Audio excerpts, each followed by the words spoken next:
በየናይ ቃላት በየናይ ቋንቋ ገልጾ ምሕረቱ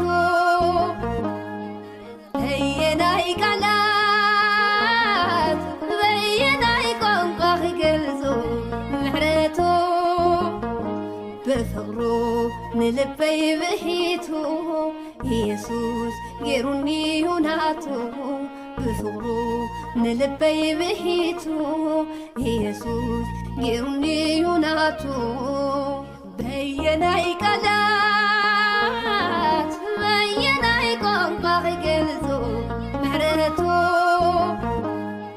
በየናይ ቃላት በየናይ ቋንቋ ገልጾ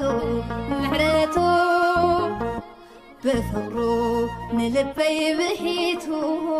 ኢየሱስ ገይሩኒ ሁናቱ